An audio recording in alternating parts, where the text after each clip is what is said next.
tout cela, il n'a pas cédé. Il y a des moments dans votre vie, il trouve la nécessité dans votre vie. Il trouve que vous êtes dans le besoin. Il trouve qu'il vous faut telle chose pour bien vivre, pour être heureux sur la terre, pour répondre à ceci, pour répondre à tel besoin immédiat qui se présente.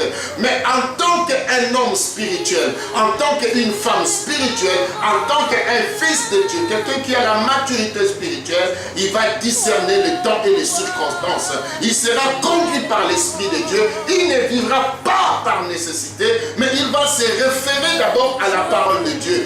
Qu'est-ce que la Bible dit par rapport à une jeune fille? La nécessité est que tu dois te marier. La nécessité est que tu dois trouver un conjoint. Mais comment trouver un conjoint? Comment se marier? Comment avoir une famille? Comment fonder un foyer? Tout ça, ce sont des priorités qu'il faut connaître de la part du Seigneur. Celui qui est païen, celui qui ne prie pas, ne connaîtra jamais les priorités divines.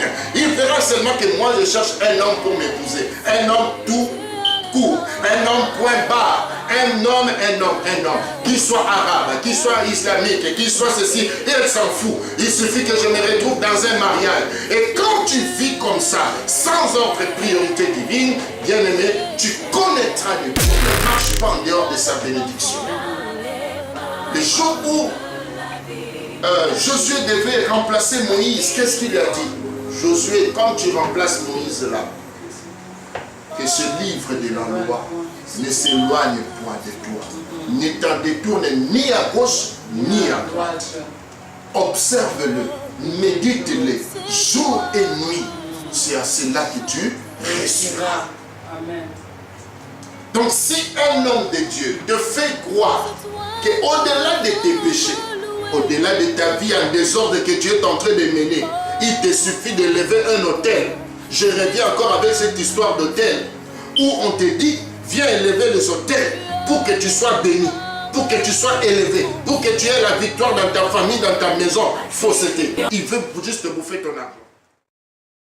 Sans plus tarder, nous sommes en train de parler d'un thème que nous avons intitulé le grand thème de ce mois ou de cette période que nous sommes en train d'enseigner, c'est les priorités divines. Amen. Nous sommes en train de parler des priorités divines. Il y a plusieurs priorités divines. Nous avons fait la différence entre vivre par des priorités et vivre par nécessité. Alléluia. Amen. Nous avons compris que le monde ne fonctionne pas par nécessité, le monde fonctionne par priorité. Et Dieu aussi n'a pas seulement besoin que tu sois ou tu puisses vivre et marcher avec lui par nécessité, mais Dieu veut que tu vives avec lui par priorité. Qu'est-ce que nous avons dit par priorité et qu'est-ce que nous avons dit par nécessité? Voici ce que nous avons donné comme modèle et comme exemple. Nous avons lu les livres dans la Bible où la Bible nous montre que Jésus-Christ était tenté dans le désert où le diable était venu lui dire, si tu es le Fils de Dieu, prends ce pierre, transforme-le en pain et tu mangeras comme tu as faim. Jésus-Christ s'est retrouvé dans ce moment de jeûne et prière à une nécessité. La nécessité, c'était quoi? La faim. Alors, tout ce qui est nécessaire, comme le mot le dit, nécessité, c'est nécessaire. Ça veut dire notre être, notre vie en a besoin. Pour que nous puissions continuer à vivre, pour que nous soyons forts, pour que nous soyons en bonne santé, il nous faut nécessairement ça. Donc, ce qui est comme nécessité, c'est ce qui est important aussi dans votre vie. Mais à ce qui est important, il y a d'abord un préalable qu'il faut avoir avant de le réaliser, avant de l'accomplir, avant de le consommer. C'est quoi? C'est la priorité. Et ainsi, lorsque le diable est venu présenter Jésus-Christ, que tu es le Fils de Dieu, si tu es le Fils de Dieu, il est écrit, ordonne que ces pierres se transforment en pain et tu feras quoi? Tu mangeras. Mais Jésus-Christ, comme il était la parole faite chair, comme il était Dieu, comme il connaissait le principe de vie qu'il faut vivre et comment il faut vivre avec le Seigneur, qu'est-ce que Jésus a dit? Jésus a répondu au diable qu'il est écrit aussi que l'homme ne vivra pas seulement de pain, mais de toute parole qui vient de Dieu. Alléluia. Qu'est-ce que cela veut dire? La Bible nous révèle cela comment? Le Jésus-Christ a voulu faire comprendre au diable que ce qui est en priorité au Fils de Dieu, ce n'est pas la nourriture de pain de boulangerie. Non, le Fils de Dieu, ceux qui sont spirituels, ceux qui sont matures avec Dieu, eux ne fléchissent pas devant le pain. Eux ne falsifient pas le miracle. Eux n'utilisent pas mal l'onction de Dieu. Eux se confient plus à la parole de Dieu. Alors que Jésus-Christ lui-même a été conduit dans le désert par qui? Par le Saint-Esprit. Or, celui qui devait le faire sortir du désert, c'était qui? C'était le Saint-Esprit. C'était Dieu lui-même. Alléluia. Amen. C'est pour cela qu'il n'a pas cédé. Il y a des moments où le diable peut venir dans votre vie. Il trouve la nécessité dans votre vie. Il trouve que vous êtes dans le besoin. Il trouve qu'il vous faut telle chose pour bien vivre, pour être heureux sur la terre, pour répondre à ceci, pour répondre à tel besoin immédiat qui se présente. Mais en tant qu'un homme spirituel, en tant qu'une femme spirituelle, en tant qu'un fils de Dieu, quelqu'un qui a la maturité spirituelle, il va discerner le temps et les circonstances. Il sera conduit par l'Esprit de Dieu. Il ne vivra pas par nécessité, mais il va se référer d'abord à la parole de Dieu. Qu'est-ce que la Bible dit par rapport à cette situation? C'est ce que Jésus-Christ a fait. Quand le diable lui a présenté le besoin, il a trouvé au moment où la Bible dit qu'il avait faim. Imaginez vous-même, 40 jours, 40 nuits, tu as faim. Et le diable vient te rappeler, ne sais-tu pas que tu as le pouvoir? Et lui-même, le diable était en train de confirmer à Jésus que le Fils de Dieu a le pouvoir d'ordonner. Donc le diable reconnaît que tel que nous sommes là, nous les enfants de Dieu, nous les fils de Dieu, nous avons le pouvoir d'ordonner les choses. Amen. Est-ce que vous comprenez? Amen. Donc lui-même, en utilisant le langage, il ne savait pas qu'il confirmait quelque chose. Des fois, il n'est pas intelligent. Il dit, le Fils de Dieu a le pouvoir de dire aux pierres de se transformer en pain. Il dit, tu as le pouvoir. Mais si tu les transformes, Jésus le regarde, il dit, l'homme ne vivra pas. Il est écrit, l'homme ne vivra pas seulement de pain, mais, j'avais dit la dernière fois que lorsque nous disons mais, le mais, c'est une conjonction de coordination qui ramène ce qui vient dit après au premier degré et au premier niveau. Ça veut dire quoi? Quand il dit mais l'homme vivra de toute parole qui vient de Dieu, il prend la parole de Dieu, il le met au-dessus du pain. Il le met au-dessus de la nourriture, il le met au-dessus de nos pains de boulangerie, il le met au-dessus de McDo, il le met au-dessus de Subway, il le met au-dessus de frites, de poutine, il le met au-dessus je ne sais pas, le riz, il le met au-dessus de notre confort, il le met au-dessus de tout ce que nous sommes en train de chercher jour et nuit dans notre vie. L'homme ne vivra pas seulement de sa banque, l'homme ne vivra pas seulement de son travail, l'homme ne vivra pas seulement de telles choses, l'homme ne vivra pas seulement de son mariage, l'homme ne vivra pas seulement de tout ce qu'il possède, mais l'homme vivra d'abord par la parole de Dieu, par les promesses que Dieu a établies, par la parole que Dieu a libérée pour son existence. Et par là, nous comprenons maintenant que dans les priorités divines, Dieu place d'abord le spirituel et le matériel, le social vient après. Alléluia. Amen. Voici ce que nous avons voulu vous faire comprendre dans les priorités divines. Donc, les priorités divines, c'était quoi? Je donne encore un exemple pour mieux comprendre. Tu as faim. Ok, tu as faim. C'est tout à fait normal que tu cherches à manger.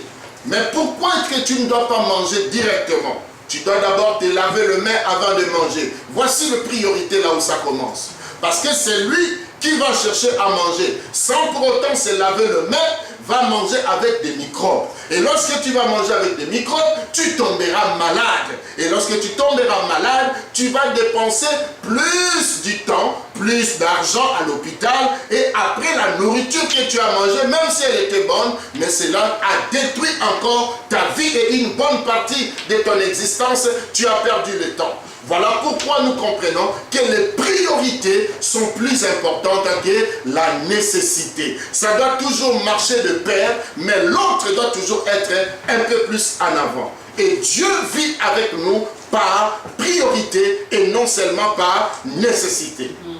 Tu es en train de vivre, tu es une jeune fille. La nécessité est que tu dois te marier. La nécessité est que tu dois trouver un conjoint. Mais comment trouver un conjoint? Comment se marier? Comment avoir une famille? Comment fonder un foyer? Tout ça, ce sont des priorités qu'il faut connaître de la part du Seigneur. Celui qui est païen, celui qui ne prie pas, ne connaîtra jamais les priorités divines. Il verra seulement que moi je cherche un homme pour m'épouser. Un homme tout court, un homme point barre, un homme, qui soit arabe, qui soit islamique, qui soit ceci, il s'en fout. Il suffit que je me retrouve dans un mariage. Et quand tu vis comme ça, sans autre priorité divine, bien-aimé, tu connaîtras des problèmes.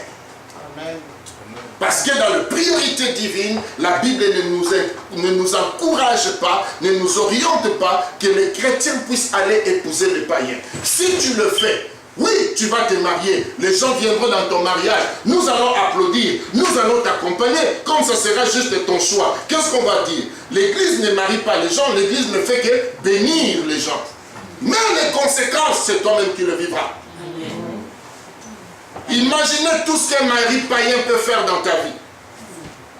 Oh, pasteur, il va se convertir. Il m'avait dit qu'il est chrétien. Oui, il est chrétien, mais il fume. Il est chrétien, mais il boit. Il est chrétien, mais il est tout le temps dans des bars. Il est chrétien, mais il ne vient pas prier. Il est chrétien où? Chrétien sur Facebook, chrétien sur Internet, un chrétien qui se met jour et nuit en train d'insulter et de parler mal de l'église et des hommes de Dieu. Tu appelles ça un chrétien?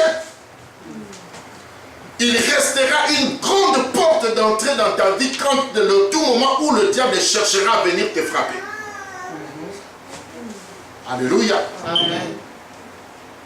Il peut te faire un enfant, il peut être je ne sais qui, il peut faire plein de choses avec toi. Mais laisse-moi te dire, si nous prions, nous ne prions pas que pour le mariage. Nous ne prions pas que pour avoir des hommes. Nous nous prions pour avoir la vie éternelle. Amen. Ça, ce sont des choses que la Bible appelle les restes. Le reste. Il dit, préoccupez-vous d'abord du royaume de Dieu et de sa justice. Amen. Le reste vous serez donné par-dessus. Aujourd'hui, comme je l'ai dit, dans nos églises, certains prédicateurs ont changé l'évangile. On a pris le reste, on a mis devant le royaume de Dieu. On a pris le reste, on a mis devant le salut des âmes. On a pris le reste, on a mis devant notre salut. Et aujourd'hui, lorsque les gens viennent à l'église, on leur présente les mariages, on leur présente les vêtements, on leur présente l'argent, on leur présente la bénédiction, au lieu de leur présenter le salut éternel de leur vie. Amen. Par le moyen de la grâce et par la foi en Jésus-Christ. Alléluia. Amen. Et c'est ce que beaucoup de gens aiment dans ce temps de la fin.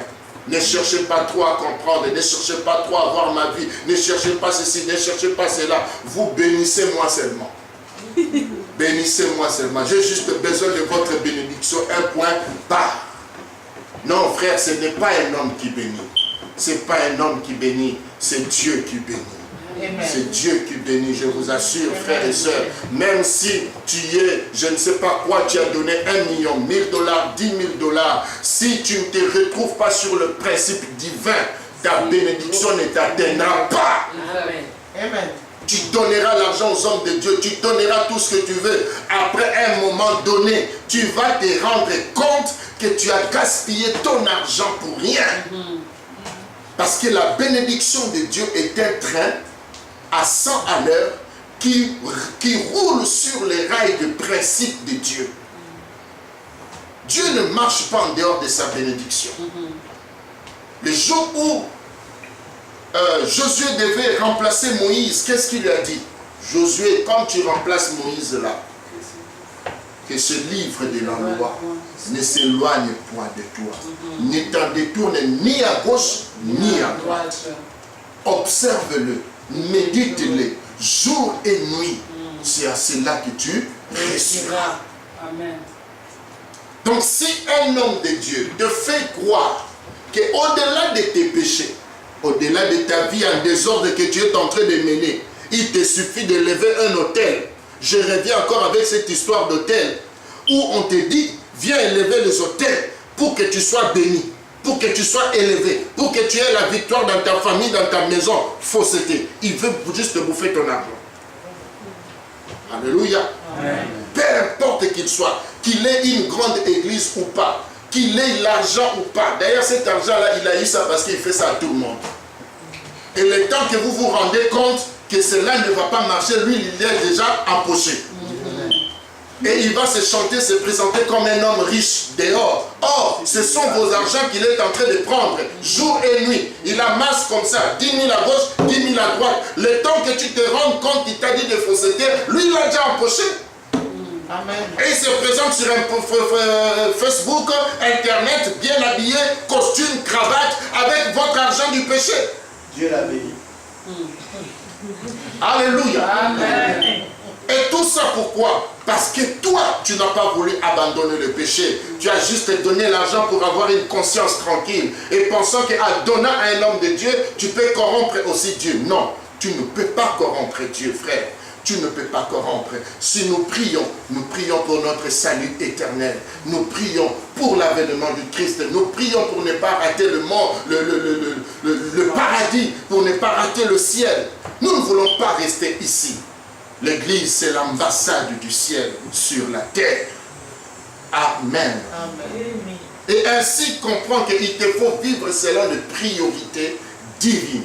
Et nous étions en train d'énumérer et de voir quelles sont les priorités divines.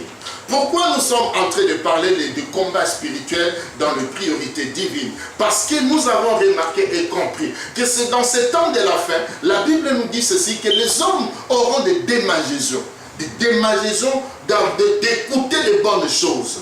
Vous voyez, les gens, la Bible, Paul dit à Timothée que dans les temps de la fin, il y aura des temps difficiles. Les hommes et les femmes vont se créer des prédicateurs à eux-mêmes, qui aimeraient écouter de bonnes choses. Quand toi tu viens pour parler d'autres choses, on ne va pas t'accepter. On va te lapider. Voire même au lieu que d'autres faux serviteurs te lapident, ça sera même la foule.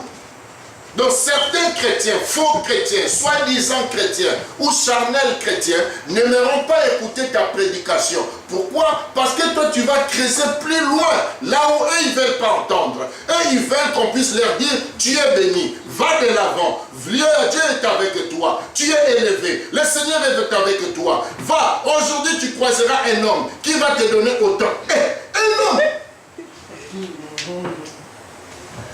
Alléluia. Amen. Vous entendez quelqu'un qui vous libère des paroles de bénédiction, mais dans le péché. Ma soeur, tu vas croiser un homme. Je vois un mariage devant toi. Tu vas croiser un homme. Et toi, si tu sors, tu croises un homme. Mais un païen. Un monnaie. Et tu rentres. Parce que tu vois, j'amène mon offrande. Tout ce que tu avais dit, ça s'est accompli. Avec un païen. Mondain, un Ismaël. Alléluia. Et comme toi, tu ne vis que dans la nécessité, tu ne vois pas les priorités divines, tu vas embrasser cet Ismaël-là et tu vas voir l'État islamique dans ta vie.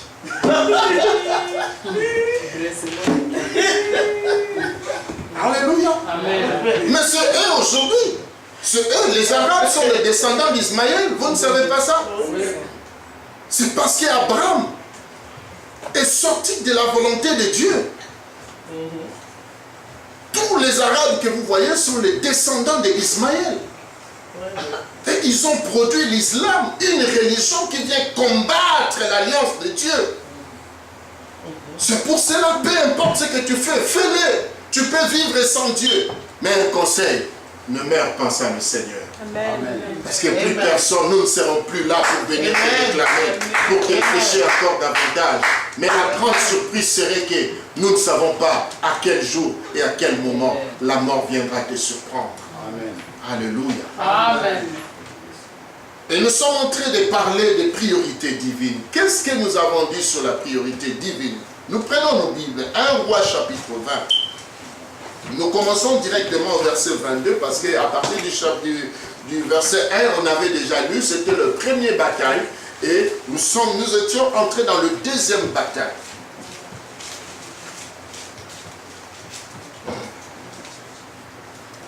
Roi, chapitre 20, verset 22.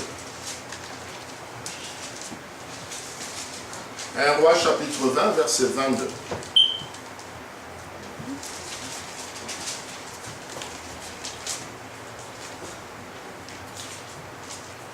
Quelqu'un a trouvé?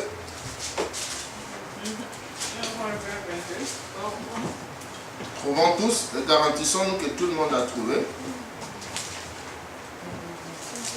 Est-ce que tout le monde a trouvé? Amen. On va lire. Alors le prophète s'approcha du roi d'Israël et lui dit, va, fortifie-toi, examine et vois ce que tu as à faire. Car au retour de l'année, le roi de Syrie montera contre toi. Le serviteur du roi du Syrien lui dit, leur Dieu est un Dieu de montagne, c'est pourquoi ils ont été plus forts que nous. Or, s'il vous plaît, est-ce qu'on peut se lever pour lire la parole de Dieu? Je pensais que vous étiez déjà debout. Oh, désolé. Nous honorons toujours la parole de Dieu avec notre attitude. C'est très important. Amen. Nous recommençons, s'il vous plaît, à partir du verset 22. Alors le prophète s'approcha du roi d'Israël et lui dit, va, fortifie-toi, examine et vois ce que tu as à faire. Car au retour de l'année, le roi de Syrie montera contre toi. Les serviteurs du roi de Syrie lui dirent, leur Dieu est un Dieu de montagne, c'est pourquoi ils ont été plus forts que nous. Mais combattons-les dans la plaine, et l'on verra si nous ne serons pas plus forts que eux. Faisons encore ceci. Ôte chacun des rois de son poste et remplace-les par des chefs. Et forme-toi une armée pareille à celle que tu as perdue, avec autant de chevaux et autant de chars. Puis nous les combattrons par la plaine. Et l'on verra si nous ne serons pas plus forts qu'eux. Ils écoutèrent et fit ainsi. L'année suivante, Ben-Hadad passa la Syrie en revue et monta vers Aphek pour combattre Israël. Les enfants d'Israël firent passer en revue. Ils reçurent des vivres et ils marchèrent à la rencontre des Syriens. Ils campèrent vis-à-vis d'eux, semblables à deux petits troupeaux de chèvres, tandis que les Syriens occupaient le pays. L'homme de Dieu s'approcha et dit au roi d'Israël, ainsi parle l'Éternel, parce que les Syriens ont dit, l'Éternel est un Dieu de montagne et non un Dieu de vallée, je livrerai toute cette multitude entre tes mains, et vous saurez que je suis l'Éternel. Ils campèrent 7 jours en face des uns et des autres. Le 7e jour, le combat s'engagea. Et les enfants d'Israël tuèrent les Syriens 100 000 hommes de pied en un jour. Le reste s'enfuit à la ville d'Aphek. Et la muraille tomba sur 27 000 hommes restés. Ben-Hadad s'était réfugié dans la ville. Il allait de chambre en chambre. Amen. Amen. Nous prenons directement Ephésiens chapitre 6, verset 10. Ephésiens 6. Nous restons debout encore, ça va nous permettre de bien lire. Toi-même, tu n'as pas vu que tu as bien lu debout là. Ephésiens 6, à partir du verset 10.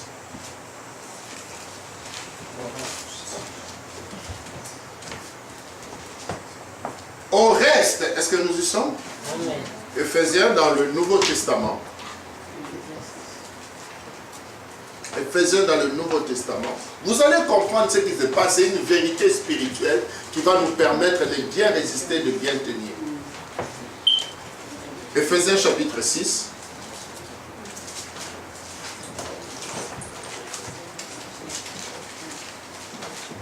Ephésiens chapitre 6, verset 10, à partir du verset 10.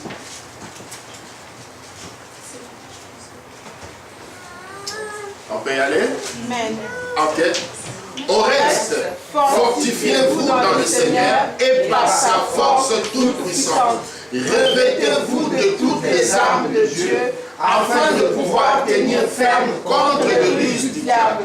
Car nous n'avons pas à lutter contre la chair et le sang, mais contre les dominations, contre les autorités, contre le prince de ce monde des ténèbres, contre les esprits méchants dans le lieu céleste. C'est pourquoi prenez toutes les armes de Dieu afin de pouvoir résister dans le mauvais jour et tenir ferme après avoir tout surmonté. Est-ce qu'on peut reprendre ça à partir de et tenir ferme? Et tenir ferme après avoir tout surmonté. Ça veut dire qu'après avoir tout surmonté, il y a encore un combat. Alléluia. Amen. Après avoir tout vaincu, mais il y a encore un combat. On continue. 14. Tenez donc ferme et à vos reins la vérité pour ceinture. Revêtez la cuirasse de la justice. Mettez pour chaussure à vos pieds le zèle que donne l'évangile de paix.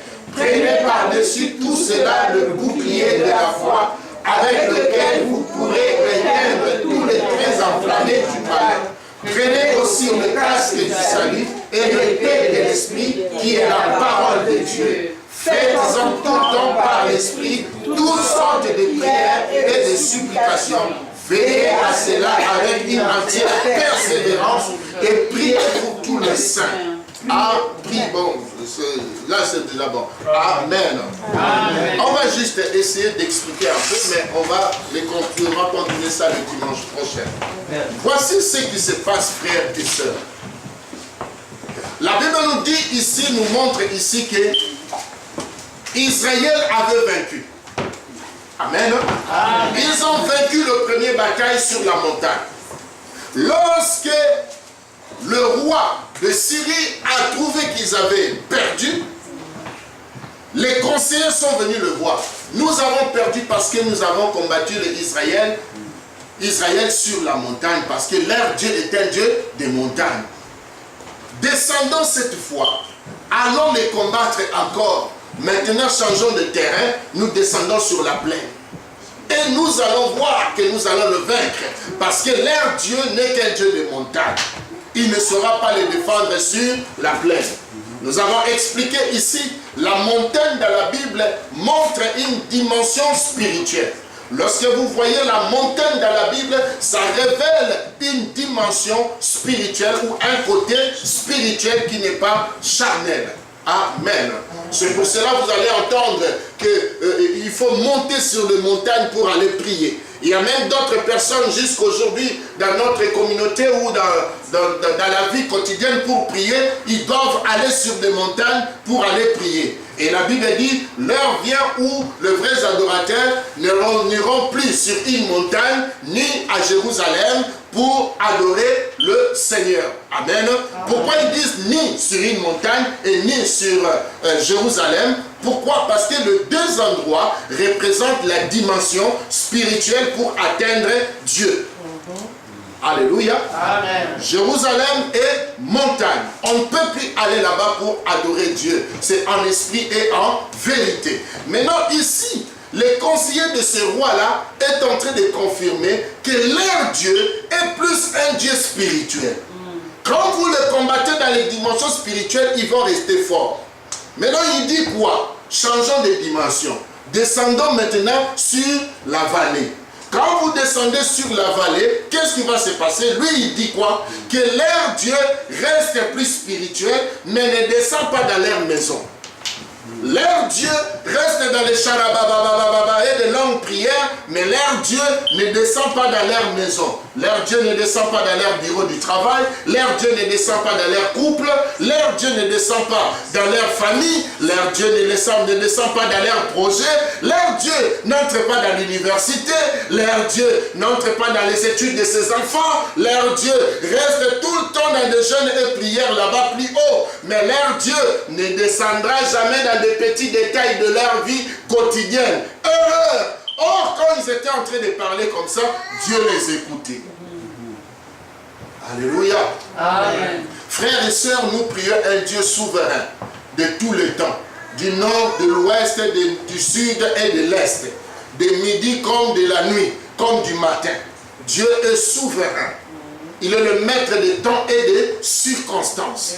Et quand Dieu a appris que ces gens étaient en train de boutiquer une affaire pareille, il a dit à son serviteur, voici, comme vous l'avez vaincu, mais voici ce qui se passe. Ce roi-là va encore revenir. Quand il reviendra, toi tu vas l'attendre dans les dimensions spirituelles. Tu vois, comme toi, tu aimes bien les jeûnes et prières, et tu entres 21, 40, 30, tu massacres fort ces côtés-là. Mais laisse-moi te dire, quand le diable viendra encore pour t'attaquer, il ne viendra plus dans ta vie de prière là. Alléluia. Amen. Il ne va plus te combattre dans la vie de prière. D'ailleurs, tu vas remarquer que tu deviens fort en prière. Mais il va changer de dimension. Il va changer de terrain de combat. Champ de bataille, il va changer. Il change de stratégie. La Bible dit, il descend maintenant sur la plaine. Sur la plaine, il descend où? Dans ta vie maintenant. Il descend maintenant dans ta maison. Il descend maintenant dans ton travail. Il descend maintenant dans tes enfants. Il vient secouer tes enfants. Des enfants qui obéissaient, du coup, tu sens directement, le trouble commence. L'éducation commence à basculer. Oh, qu'est-ce qui se passe? Tu vas encore à prier. Ah! Mais quand tu rentres chez toi, un désordre organisé. Ton mari qui était calme, tu ne comprends pas. Oh, du coup, directement, il devient comme quelqu'un qu'on a piqué, je ne sais quoi. Oh. Il descend dans ton travail. Il vient bouleverser ton patron. Du coup, on ne veut plus t'écouter. Le travail, ça devient compliqué. Les problèmes deviennent compliqués. Qu'est-ce qui se passe? C'est le diable qui a changé les champs de bataille. Il a compris que tu l'as vaincu spirituellement. Et comme tu l'avais déjà vaincu spirituellement, il change de terrain de bataille maintenant. C'est ce qui s'est passé avec Job. La Bible dit que quand Dieu a parlé de Job, il a dit à Satan, voici mon serviteur Job, il n'y a point de pareil comme lui sur la terre. Et quand est-ce que Dieu parlait de ces choses? Dieu ne parlait pas de la richesse de Job. Dieu était en train de parler de l'intégrité de Job. Dieu était en train de parler de la dimension spirituelle de Job. Dieu était en train de parler comment est-ce que Job avait déjà écrasé Satan spirituellement. Qui est un homme spirituel? Un homme spirituel, c'est celui qui s'est converti d'abord en acceptant Jésus-Christ comme Seigneur et Sauveur. Un homme spirituel, ce n'est pas seulement celui qui parle en langue matin, midi, soir. Mais un homme spirituel, c'est qui? Un homme qui a vaincu spirituellement, c'est qui? C'est celui-là qui ne vit plus dans le péché. Alléluia. Amen. C'est cet homme-là qui a déjà vaincu spirituellement. Car Jésus-Christ a dit une chose. Le prince de ce monde vient, mais il n'y a rien de lui à moi. Il n'y a rien de lui à moi. Il n'y a rien de lui à moi. Il dit, il peut venir. Satan peut venir. Mais il n'y a rien de lui à moi. Alléluia. Est-ce que quelqu'un, le diable, peut venir te combattre spirituellement? Peut-il trouver des choses en toi? Ces histoires en lui? Dans ton téléphone, dans ta maison. Alléluia. Il y a des téléphones qu'il ne faut pas toucher. Quand tu touches seulement ce téléphone-là, tu ouvres toi-même, tu peux être scandalisé de voir ce qui est dedans. Même le diable lui-même s'identifie dans ton téléphone. Il y a des maisons où tu entres, tu sens que ça c'est une maison du péché. Aucun principe de Dieu qui habite dans cette maison. Tout le monde entre, font ce qu'ils veulent, faire ce qu'ils veulent. On boit, on fume.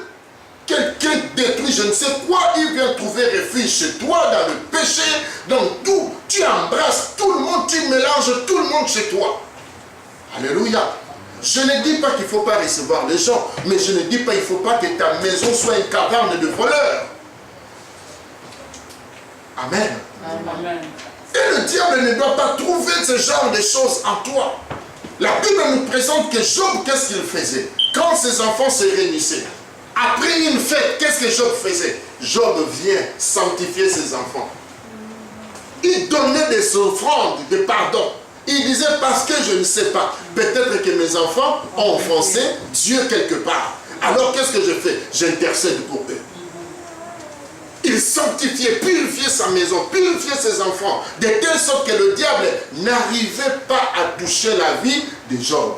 Job avait d'abord vaincu spirituellement et il prospérait maintenant financièrement. Alléluia. Amen. C'est pour cela quand Dieu lui a présenté, il dit, voici mon serviteur Job. Est-ce qu'il y a des pareils comme lui sur la terre? Écoute la réponse de Satan. Lisez Job chapitre 1 à la maison, vous allez voir. Satan dit, oh, parce que toi tu le protèges. Frère, celui qui est en Dieu, Dieu le protège. Amen. Je vous dis la vérité. Oui. Celui qui marche dans la sanctification et par rapport à la parole de Dieu, Dieu le protège. Amen. Jour et nuit. Alléluia. Amen. Dieu le protège. Et Job était là, Dieu était en train de veiller sur sa vie. Dieu le protégeait. Et qu'est-ce que Satan dit? Comme tu le gardes, qui peut le toucher? Pour toucher Job, il a fallu que le diable ait la permission et l'autorisation de Dieu. Amen. Il a fallu qu'il y ait autorisation. S'il vous plaît, autorisation. Autorisation. Mais moi, je ne comprends pas pourquoi on te touche facilement. Pourquoi on te touche facilement? Pourquoi on te touche facilement dans ta vie? Où est-ce que le diable trouve autorisation dans ta vie pour entrer dans ta maison, pour entrer dans ta famille, pour troubler ta paix? Parce qu'il trouve des brèches encore en toi. Il trouve des brèches. Il n'a même pas besoin de demander une permission. Il trouve d'accès. La Bible dit ne donnez pas accès à l'ennemi. Nous avons des attitudes et des comportements qui donnent accès à l'ennemi. Et quand il vient, il se rapproche, il dit, oh, il y a un trou ici, je peux entrer facilement. Et il entre, il s'installe. Toi, tu ne sais même pas qu'il est là. Comme c'est un voleur. Le voleur ne dit même pas qu'il viendra. Il ne dit même pas qu'il est déjà là. Il fait des choses avec toi, mais à la fin, il te vole le bonheur. Il te vole la joie. Il te vole tout ce que tu as. Vous savez, tu peux avoir quelqu'un en face de toi. Toi, tu te dis c'est un ami. Or, c'est un voleur. Il parle avec toi, il sourit avec toi. Or, il veut te voler. Il te fait croire que les choses sont bien ensemble. Garantis-toi. Tu vois, moi, je suis avec toi. Moi. Or, dans son cœur, c'est un voleur. C'est ce que le diable fait. Il viendra comme un ami. Il viendra comme quelqu'un qui veut te soutenir. Il viendra comme qu'il n'y avait pas de mal à cela. Il viendra te proposer de bonnes choses avec toute la séduction possible. Mais derrière, il a quelque chose qu'il va réclamer de grand. Quand il donne à droite, il récupère à la main gauche. Alléluia. Amen. Et c'est comme ça que Dieu a parlé de Job. Dieu a placé d'abord l'ordre prioritaire sur la victoire spirituelle d'abord. Qui est celui qui a vaincu spirituellement? C'est cet homme-là qui vit sans péché. C'est cet homme-là qui vit dans la crainte de Dieu. C'est cet homme-là qui chaque jour se conforme aux Écritures. C'est lui-là, il a déjà vaincu spirituellement. Comme je l'avais dit la dernière fois, mais il y a un problème avec la victoire spirituelle. La victoire spirituelle ne se manifeste pas directement sur le corps et dans la chair. Tu peux vaincre spirituellement, mais au niveau de la chair, tu ne sens encore rien. Ou tu ne vois encore rien. Spirituellement, tu as vaincu, mais financièrement, peut-être l'argent, tu n'as pas encore. Et le diable maintenant, comme il sait que tu n'as pas encore eu l'argent palpable comme ça, il dit, ok, descendons là où il ne voit pas rien. Là où il ne voit rien, là où il ne touche rien, descendons sur ce côté-là, allons maintenant le faire affaiblir. Et c'est ce qui se passe maintenant. Ils ont dit que descendons sur la plaine, mais ils ne savaient pas que Dieu avait déjà donné une parole. Comme ils se sont dit ça, je descendrai. Et dans notre temps ici, Jésus-Christ a quitté le ciel, il est venu sur la terre. Ils ont dit, comme ils pensaient que j'étais un Dieu du ciel, je descendrai. Je vais être Emmanuel, Dieu parmi vous. Je vais vivre en vous, je serai avec vous, je ne vous abandonnerai pas, je marcherai avec vous et vous serez mon peuple. Et le Seigneur Jésus-Christ est venu sur la terre. Lorsqu'il est venu sur la terre, voici maintenant ce qui se passe. La Bible nous montre maintenant dans le livre d'Éphésiens. Ça nous dit quoi maintenant, Éphésiens? Éphésiens 22. Écoutez ce que la Bible dit. Éphésiens 6 plutôt, Éphésiens 6, 10. La Bible dit ceci. Au reste, fortifiez-vous dans le Seigneur. Fortifiez-vous dans le Seigneur. Restez forts en Jésus-Christ. Pas à autre chose. Ne mélangez rien avec le christianisme. Ne mélangez rien avec les coutumes. Ne mélangez rien avec la sagesse des hommes. Ne mélangez pas. Ne soyez pas forts parce qu'on vous a dit des choses à ajouter par rapport à votre coutume. Non! Soyez forts en Jésus-Christ. Quel est l'appui que vous avez dans votre foi? N'associez pas le christianisme, n'associez pas votre foi à n'importe quoi. La Bible dit, au reste, frères, fortifiez-vous dans le Seigneur. Toi, tu es fort lorsque tu es dans le Seigneur ou lorsque tu es avec les hommes. Il y a d'autres personnes, à cause de telles relations, avec de tels contacts, c'est là où lui trouve la force maintenant de sourire. C'est là où lui trouve maintenant que non, oh, désormais, comme je connais les ministres, désormais, comme j'ai épousé telle famille, désormais, je pense que les choses vont aller. Non, non, non, non, non, non, non, non, non, non. Fortifie-toi dans le Seigneur. C'est dans le Seigneur que tu dois trouver ta force. Ce n'est pas par le nom d'un homme. Ce n'est pas à cause d'un homme. Ce n'est pas parce que la banque t'a accepté. Ce n'est pas parce que tu as reçu l'argent. Ce n'est pas parce que tu t'es marié. Ce n'est pas parce que je ne sais qui t'a donné une promesse, une parole, que tu dois être fort. Tu dois être fort parce que tu es en Jésus-Christ. C'est dans le Seigneur que tu dois être fort. N'attends pas. La Bible dit que les faibles disent qu'ils sont forts. Que les faibles disent qu'ils sont forts. Même quand je ne vois rien, je vais continuer à dire qu'il y a quelque chose. Même quand ça va mal, je dirai toujours par la foi que tout va bien. Tout va bien.